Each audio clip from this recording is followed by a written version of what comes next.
Kiamat sudah dekat. Halah, basi banget. Banyak orang panik lihat dunia sekarang. Kerusuhan di mana-mana, grafik ekonomi merah menyala, robot makin pintar. Padahal yang terjadi itu sesuatu yang jauh lebih sunyi, tapi ngeri.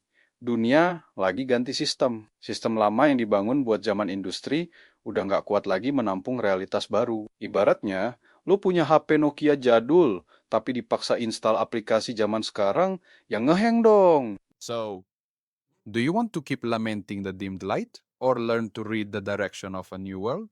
Mau jadi penonton yang kebingungan atau jadi pemain yang tahu cara mainnya? Tenang, lo nggak sendirian. Banyak yang pusing, banyak yang bingung, dan itu wajar. Tapi bedanya kita hari ini adalah kita nggak akan cuma diam. Yuk, kita bongkar bareng-bareng apa yang sebenarnya terjadi di balik layar panggung dunia. Kita akan bedah satu persatu pergeseran senyap yang lagi membentuk masa depan kita semua. Siapin kopi, karena obrolan ini bakal dalam dan panjang. Pertama, kita harus ngomongin soal pelarian kita dari penjara biologi.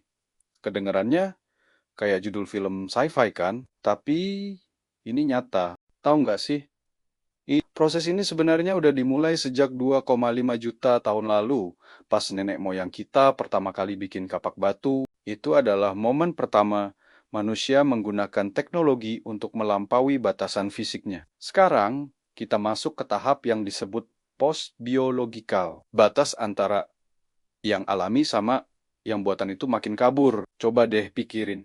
Sekarang ada organ bionik yang bisa gantiin organ rusak, ada chip yang bisa ditanam di otak buat bantu orang lumpuh bergerak lagi. Bahkan asisten AI di ponsel lo yang bisa jawab pertanyaan aneh-aneh itu juga bagian dari proses ini. Kecerdasan kita nggak lagi cuma tersimpan di dalam tengkorak. Kita mulai menyatu dengan teknologi. Kita lagi upgrade software kemanusiaan kita. Ini bukan soal manusia lawan mesin. Ini soal manusia menjadi lebih dari sekadar biologis. Serem atau justru keren? Sekarang kita masuk ke segmen kedua. Mesin jam yang rapuh versus antifragilitas. Sistem dunia lama itu kaku banget. Kayak mesin jam buatan Newton. Semuanya serba presisi, teratur, dan harus bisa diprediksi. Kita dididik di sekolah. Kalau dunia itu seperti itu. Kalau kamu belajar A, kamu akan dapat B. Kalau kamu kerja keras, kamu pasti sukses. Semuanya linear. Masalahnya, sistem kaku kayak gini itu rapuh banget. Atau bahasa kerennya fragile. Satu baut kecil lepas, satu sekrup kendor, seluruh mesin bisa macet total. Satu krisis ekonomi di satu negara, dampaknya bisa meledak ke seluruh dunia. Lihat saja krisis ke 2008. Berawal dari kredit macet perumahan di Amerika, tiba-tiba seluruh dunia ikut pusing 7 keliling. Sistem ini nggak dirancang untuk menghadapi guncangan dan ketidakpastian. Nah, karena itulah kita harus pindah ke sistem yang namanya antifragile. Konsep ini dipopulerkan oleh Nassim Nicholas Taleb. Antifragile itu bukan sekadar kuat atau tahan banting. Kalau sesuatu yang tahan banting, misalnya batu, dihantam palu, ya dia tetap jadi batu, nggak pecah. Tapi kalau antifragil, dia justru jadi lebih kuat kalau dikasih stres dan kekacauan. Contoh paling gampang itu otot kita. Pas kita angkat beban di gym, serat-serat otot kita sebenarnya rusak. Tapi setelah istirahat, otot itu tumbuh lagi jadi lebih besar dan lebih kuat. Itulah antifragil sistem masa depan, baik itu ekonomi, karir, atau bahkan cara kita belajar, harus punya sifat ini. Dia harus bisa belajar dari kekacauan, bukan malah hancur karenanya. Selanjutnya, kita bahas sesuatu yang lagi panas banget. Pecahnya kekuasaan dolar dan sistem SWIFT. Selama puluhan tahun, dolar Amerika itu raja dari segala raja di dunia keuangan. Semua transaksi internasional, harga minyak, harga emas, acuannya ya dolar. Kalau mau kirim uang, antar negara harus lewat sistem bernama SWIFT yang dikontrol Barat. Ini bikin Amerika punya senjata finansial yang kuat banget. Kalau ada negara yang dianggap nakal, tinggal pencet tombol, putus aksesnya dari sistem keuangan global, kelar hidup lo. Tapi sekarang, biar kalian melek, dominasi itu mulai goyah. Pangsa dolar AS dalam cadangan devisa dunia udah terjun bebas ke angka terendah dalam beberapa dekade. Tinggal sekitar 58,4% di akhir tahun ke 2023, negara-negara besar kayak Cina dan Rusia udah muak didikte. Mereka mulai bikin jalur naga sendiri, sistem pembayaran lintas batas bernama CIPS untuk ngindarin ketergantungan sama Barat. Negara-negara lain juga mulai cari alternatif, entah itu pakai mata uang lokal, emas, atau bahkan aset digital. Ini bukan berarti dolar bakal langsung jadi sampah besok pagi, bukan. Tapi ini adalah awal dari era fragmentasi finansial global, di mana nggak ada lagi satu mata uang yang jadi penguasa tunggal. Dunia keuangan jadi lebih terdesentralisasi,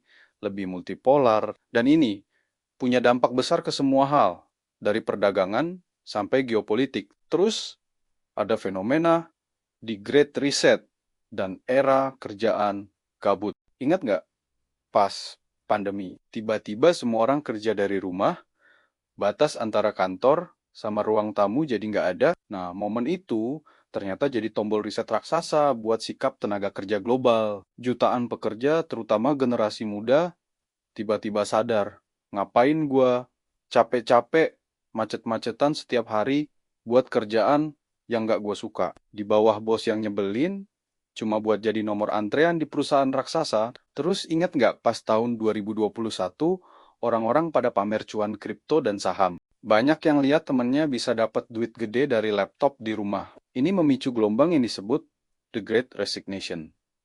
Jutaan pekerja sadar kalau mereka punya pilihan. Mereka nggak mau lagi terikat di satu meja dari jam 9 pagi sampai 5 sore.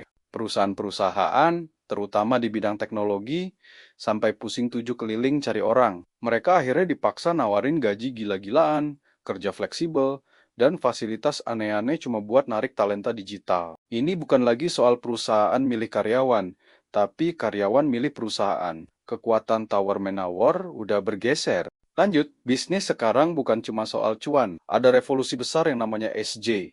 Dulu, paradigma bisnis itu namanya Have Human Exceptionalism Paradigm. Intinya, manusia itu pusat alam semesta. Bumi dan isinya cuma sumber daya yang boleh dieksploitasi habis-habisan demi profit. Hutan ditebang, laut dicemari, bodoh amat, yang penting laporan keuangan hijau. Sekarang, paradigma itu udah basi. Dunia beralih ke New Ecological Paradigm. Kesadaran kalau manusia itu bagian dari ekosistem, bukan penguasanya. Kalau perusahaan cuma mikirin profit tapi ngerusak bumi, siap-siap aja di-delete sama investor dan konsumen. Standar baru dunia itu SG, Environmental, Social, dan Governance. Sebuah perusahaan dinilai nggak cuma dari labanya, tapi juga dari dampak lingkungannya. Cara mereka memperlakukan karyawan dan masyarakat, serta tata kelola perusahaannya yang transparan dan etis.